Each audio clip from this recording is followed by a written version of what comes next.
शांति। जी ma'am साहब, क्या हुआ? मेरा ना हो गया है, इसको ले जाओ। पर मेम साहब, इसमें तो अभी खाना रखा हुआ है। अरे तो मेरा पेट भर गया है, मुझे और नहीं खाना। तुम इसे लेके जाओ और फेंक दो। पर मेम साहब, ऐसे खाना फेंकना ना अच्छी बात नहीं होती है। इतनी देर से बोल रही हूँ ना मैं कि मुझे नहीं खाना और खाना। जुबान मत लड़ मेरे साथ और जा इसे फेंक दे जाके। मेरे सामने मुंह तो ऐसे चला रही है जैसे तेरे पैसों का खाना खा रही हूँ मैं। अब मेरे सामने ना बकवास मत कर, जो कहा है वो बात मान। लेके जा और खाना फेंक दे। जी मेम साहब।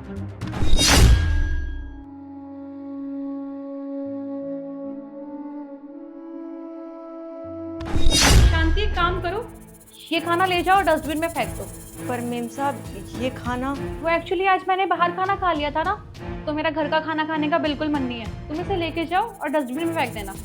पर मेम साहब, ये तो ताज़ा खाना बना है, और वैसे भी रोज रोज खाना फेंकना ना ठीक बात नहीं है। तुझसे जितना बोला उतना करना, अपना दिमाग मत चला। लेके जाए तो डस्टबिन में फेंक दे। मेम साहब, खाना बनाने में ना दिमाग खराब है ना तेरा? कोई भी बात एक बार में तो समझ में आती नहीं है, जुबान लड़ाने से मतलब है। मुझे लगता है तुझे ऐसे अकल तो आएगी भी नहीं, नौकरी से निकालना पड़ेगा तभी तेरे अंदर दिमाग आएगा। नहीं मेम साहब, माफ़ कर दो, गलती हो गई मुझसे। आज के बाद मैं कभी भी ऐसे नहीं बोलूँगी। आज माफ़ कर दो। किस बात की माफी? तुम जैसे छोटे लोगों को ना अच्छे से जानती हूँ मैं।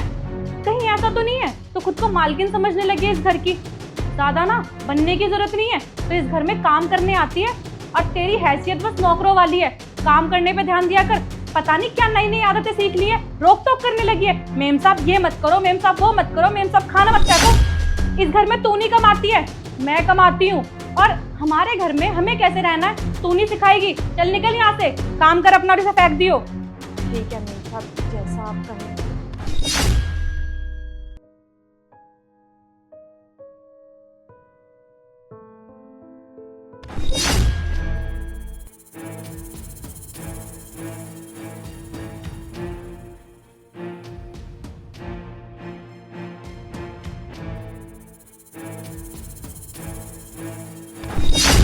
शांति। हाँ जी मेम साहब। एक काम करो, ये हमारे घर में ना एक्स्ट्रा पड़ा हुआ है, इसे यूज करनी है, कोई खाता भी नहीं है। इसे ले जाओ और ले जाके फेंक देना। पर मेम साहब। और तुम ना फिर से शुरू मत हो जाना। मेम साहब, खाना डस्टबिन में नहीं फेंकना चाहिए। चुपचाप मेरी बात मानो और इसे ले जाके फेंक दो। जी मेम साहब, जैसा आप कहें। ले जाओ।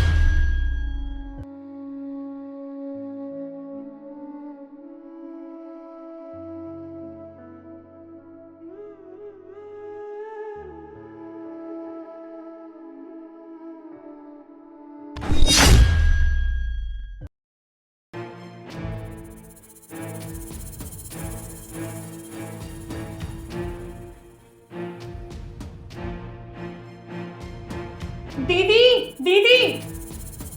क्या है आंशी, क्यों शोर मचा रही हो? आज घर में कुछ खाने के लिए नहीं बना क्या? सारे बर्तन खाली पड़े हुए हैं, मुझे बहुत तेज भूख लग रही है। खाना बना था पर मैंने खा लिया, और जो खाना बचा था वो मैंने फेंक दिया। क्या आपने खाना फेंक दिया?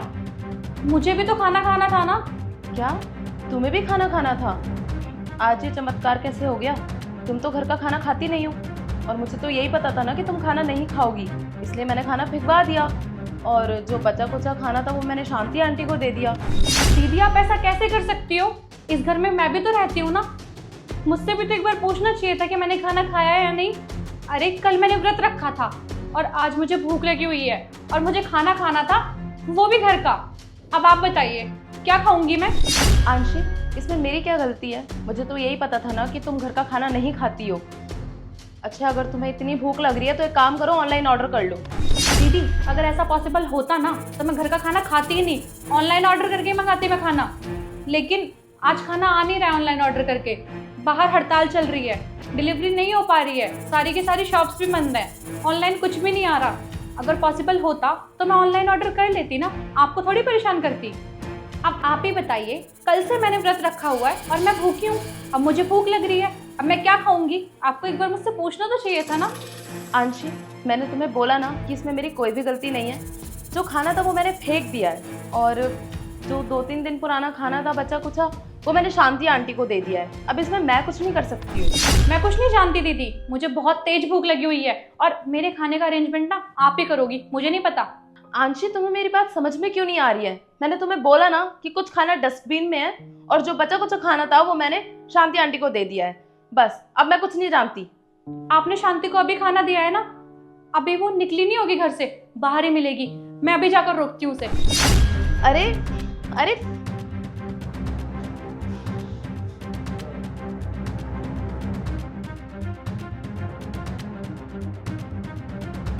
शांति, जी मेम साहब। लाओ ये रोटी मुझे दे दो। मेम साहब, आंशी, आज तुम्हें खाने की वैल्यू पता चली होगी।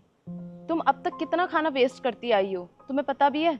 आज तुम्हें घर का खाना खाना था क्योंकि तुम्हारे पास और कोई ऑप्शन नहीं था, है ना? खाने की कीमत ना उन लोगों से पूछनी चाहिए जिन्हें 2 वक्त की रोटी भी नसीब नहीं होती है। और तुम्हारे पास तो सब कुछ है, हर वक्त का खाना तुम्हें मिलता है, उसके बाद भी तुम खाना वेस्ट कर देती हो। तुम्हें खाने की बिल्कुल भी अहमियत नहीं है। खाना तो छोड़ो, शांति आंटी कितनी बड़ी है हमसे उम्र में, तुमने उनकी उम्र का लिहाज भी नहीं किया। कितनी बदतमीजी से तुमने उनसे बात की। ना तो तुम्हें खाने की कभी कद्र होगी और ना ही इंसानों की कभी कद्र होगी, क्योंकि मैं जानती हूँ तुम्हें मैं कितना भी समझाऊं तुम्हें कुछ भी समझ नहीं आएगा। मैं बस तुमसे इतना ही कहना चाहती थी कि हमें कभी भी ना अन्न का अपमान नहीं करना चाहिए, क्योंकि अन्न है तभी हम हैं। मेम साहब, मैंने आपको समझाने की कितनी कोशिश करी, पर आप मेरी बात समझती नहीं थी। आप रोज बोलती थी कि खाना डस्टबिन में फेंक दो। और आपको पता है मेम साहब, जिस खाने को आप डस्टबिन में डालने के लिए बोलती थी ना, वो खाना लपेट कर मैं अपने घर ले जाती थी, क्योंकि हमें पता है कि 2 वक्त की रोटी कैसे कमाई जाती है। अरे इंसान सुबह से लेकर रात तक मेहनत करता है इन 2 वक्त की रोटी के लिए। देखिए ना, मैं भी तो आपके घर झाड़ू पोछा करती हूँ, सिर्फ ये 2 रोटी के लिए। बिल्कुल ठीक कहा आपने, मुझे तो खाने की वैल्यू के बारे में पता ही नहीं था। मैं हमेशा से खाना वेस्ट करती थी और आपको भी डांटती थी, खाना डस्टबिन में फेंकवा देती थी। और आज आप दोनों की वजह से मुझे पता चल गया कि मैंने बहुत गलत किया, खाने का भी अपमान किया। और आंटी, मैंने आपके साथ भी बहुत बदतमीज़ी की है। हो सके तो प्लीज़ मुझे आप दोनों माफ़ कर दीजिएगा। और हाँ, मैं ना दोबारा कभी भी ऐसा नहीं करूँगी और कोशिश करूँगी कि अपनी गलतियों को दोबारा ना दोहराऊँ। और दीदी, आप भी मुझे मेरे केयरलेस बिहेवियर के लिए प्लीज़ माफ़ कर देना। और थैंक यू सो मच कि आपने मुझे सही रास्ता दिखाया और मेरी आंखें खोली। कोई बात नहीं आंशी, तुम्हें तुम्हारी गलती का एहसास हो गया, बस यही हमारे लिए काफ़ी है। मेम साहब, मैं तो आपसे बस इतना कहना चाहती हूँ कि कभी भी अन्न का अपमान मत करना आगे से आप। मैं चलती हूँ मेम साहब।